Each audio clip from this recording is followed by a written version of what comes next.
Hey, salut et merci à toi de nous retrouver aujourd'hui pour cette nouvelle vidéo. Je te montre comment j'ai fait mon sac et celui de Spicy pour partir marcher 10 000 km. Pour ça, j'ai dû choisir du matos durable, compact et ultra léger. Et oui, il faut aussi que je pense à mon confort en ayant le sac le plus léger possible. Là, comme tu peux voir, c'est un matelas en mousse, et oui, il va durer beaucoup plus longtemps qu'un matelas gonflable.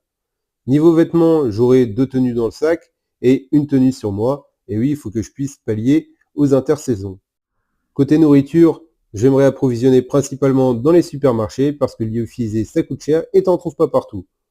Pour la trousse de toilette, j'ai déjà fait quelques petites vidéos, mais vous inquiétez pas, si vous avez des questions, n'hésitez pas à les poser dans les commentaires, tout comme pour la pharmacie.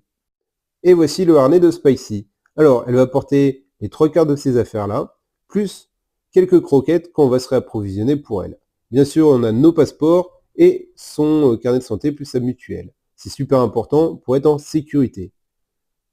Et heureusement, il y a le chariot. Il va me permettre de porter le sac quand il sera un peu plus lourd. Et oui, quand j'aimerais approvisionner au niveau nourriture pour Spicy et moi, on va prendre un sacré coup au niveau du poids. Là, aujourd'hui, on est sur un poids maximum de 25 kg au total. Et je vais m'arranger au niveau des croquettes pour me faire envoyer un stock de croquettes du point A au point B pour éviter d'avoir une surcharge. Côté organisation du sac, j'ai pris plusieurs pochettes, des types de sacs hermétiques, d'autres qui ne le sont pas, pour pouvoir tout organiser et compartimenter. C'était super important pour moi pour pouvoir équilibrer mon sac, pour me soulager le dos.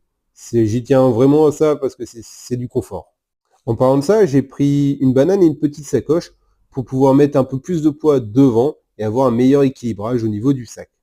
Côté organisation du sac, j'ai mis des poches dans les poches ventrales et sur les latérales pour pouvoir y accéder facilement et rapidement en cas de besoin.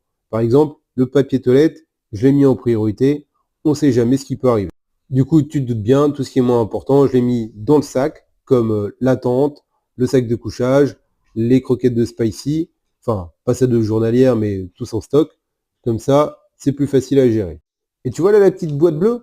C'est un truc super important. C'est un tupperware pliable que j'ai pris exprès pour acheter des fruits et des légumes pour pas que ça s'écrase dans mon sac. Et ouais, la nourriture c'est important. Bon, tu te doutes bien, j'ai réussi à tout caler dans le sac. Maintenant j'ai tout mis sur le chariot. Et regarde, ça passe nickel. C'est top ça, hein?